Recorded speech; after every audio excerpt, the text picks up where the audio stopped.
uma doença mais comum do que nós pensamos em geral, não é mesmo? O número é alto, né? E nem todos os pacientes têm uma sintomatologia tão evidente.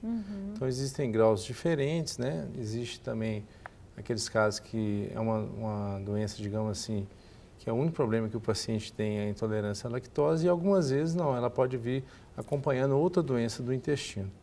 Então, muitas vezes é um desconforto como gases, distensão do abdômen e um dolorimento discreto, mas que aparece toda vez que o paciente ingere o leite. Bom, aí eu acho que talvez complique um pouco da pessoa entender, porque muita coisa, né, que a gente consome durante o dia tem leite.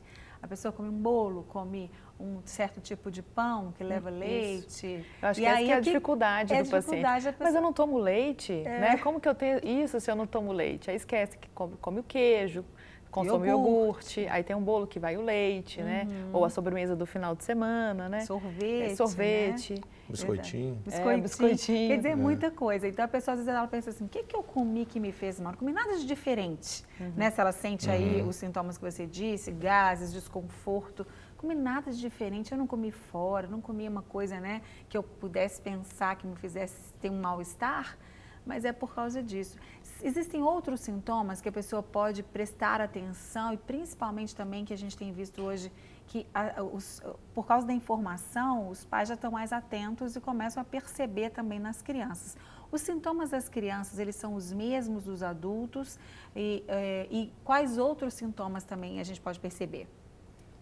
Bom, o que é importante falar, Márcia, é que existem ambas as apresentações. O início da doença ela pode ser na infância, não é mesmo? Nós estamos falando por enquanto sobre a intolerância, que é a falta da lactase, não é mesmo? Ou pode ser mesmo na vida adulta. Às vezes a pessoa está acostumada com a dieta, né, com essas coisas, e de repente algo acontece e ela começa a ter sintomas. O que complica mais o diagnóstico é quando a criança é muito pequena, porque muitas vezes ela não sabe expressar o que está sentindo e os sintomas às vezes são leves. Né? A barriga que incha, um desconforto, mudou um pouco o intestino, não é mesmo?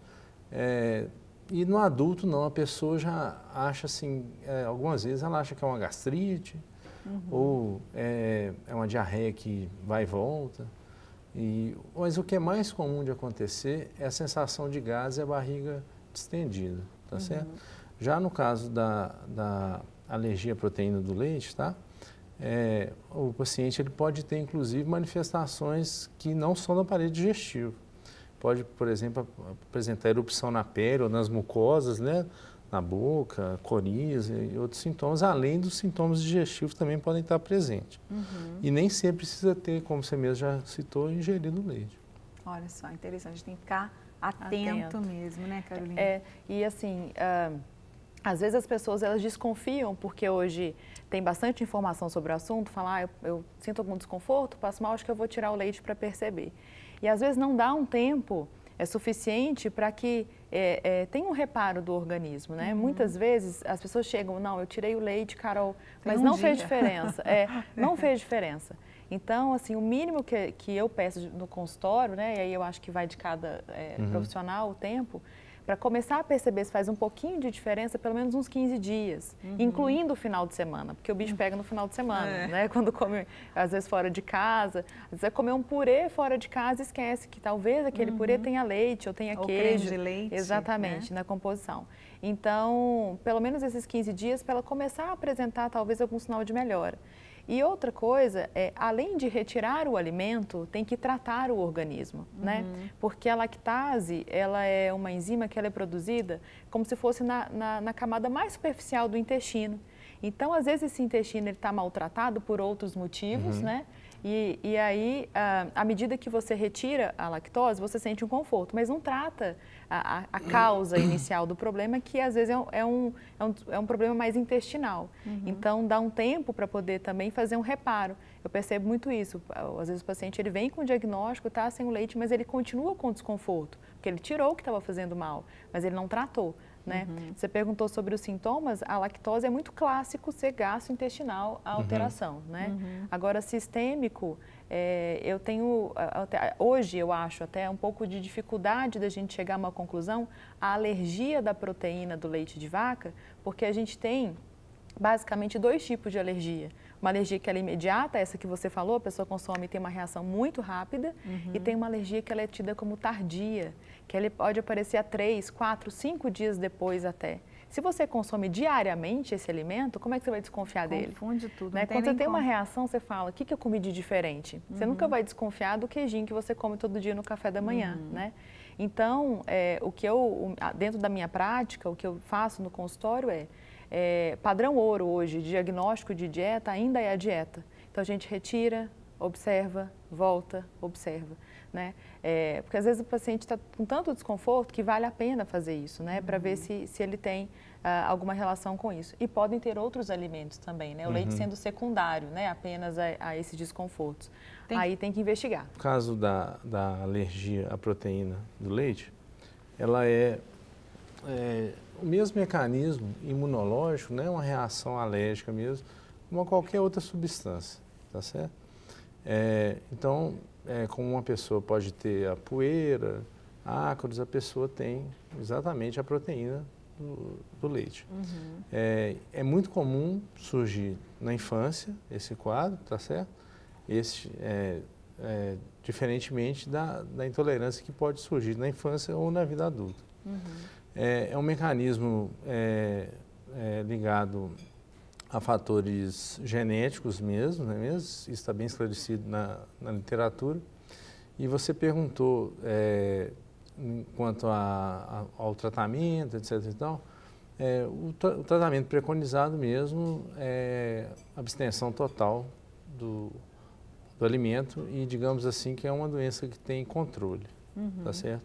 Ainda não tem, como é um fator genético, não tem a cura exatamente, completa. Então, a pessoa controlando, aprendendo a viver sem a lactose, ela vai viver bem, vai ter uma qualidade de vida, como a Caroline deu exemplo aqui de vários alimentos que podem substituir os laticínios, né?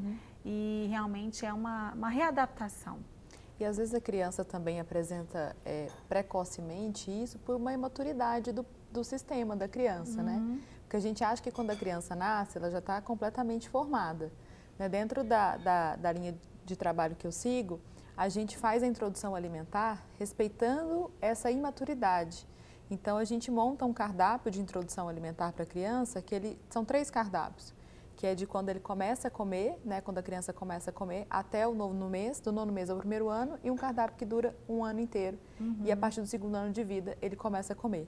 A curiosidade é, nesse cardápio, a gente coloca os laticínios a partir do primeiro ano de vida. Então, queijo, iogurte e o próprio leite, ele entra a partir do primeiro ano. Antes disso, o leite materno, e se a mãe, né, não consegue ou não pode amamentar, a gente tem as opções hoje das fórmulas infantis, né?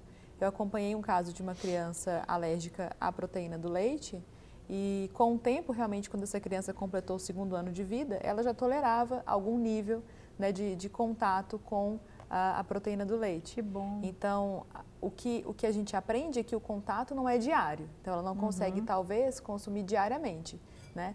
Mas nesse rodízio, né, de poder experimentar outras coisas. E uma coisa que eu observo no consultório é isso, que às vezes, pelo fato da gente consumir demais, agride demais o sistema, né? Que são substâncias que a gente está deixando de comer todo o resto quando a gente consome muito laticínio, né? E isso, pela presença que é excessiva, às vezes isso que desalinha o sistema e começa a apresentar algum desconforto disso. Então, na retirada dos laticínios, a ideia é que você aprenda que existem outras opções para você não ficar tão preso a isso só, a consumir só esse tipo de alimento. As pessoas ficam preocupadas em relação ao cálcio. E agora? O que eu vou fazer?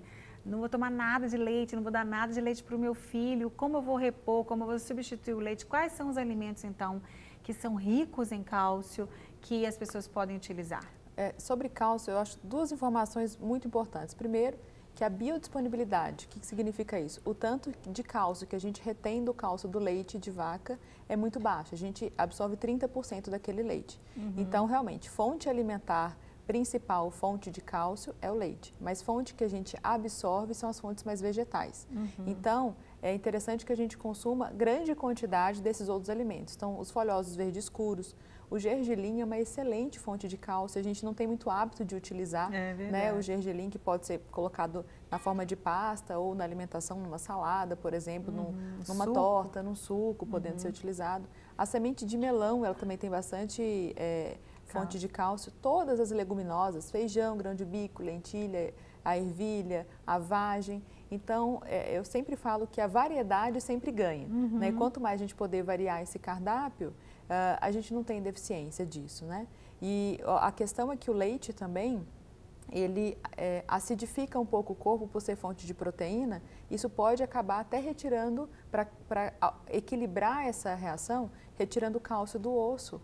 Então, não seria talvez uma estratégia inteligente a gente utilizar o leite apenas só como fonte de cálcio, né? Mas todos esses alimentos que eu te falei. Ok. Muito obrigada, doutor Mauro. Muito obrigada, Carol. Vou convidá-los, então, para passar ali para a nossa outra sala. Depois do programa você vai falar, Mauro, já comi. Já comi. Já comi. Isso. Você fala que já comeu e gostou, né? Tem que espero.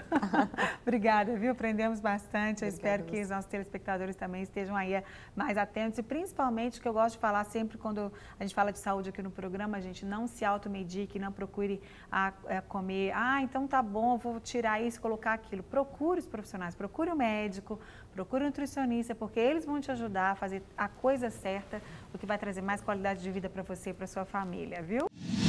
Para receber todas as novidades do canal, inscreva-se e, se curtir o vídeo, clique em gostei. Aproveite para acompanhar a Rede Super nas redes sociais.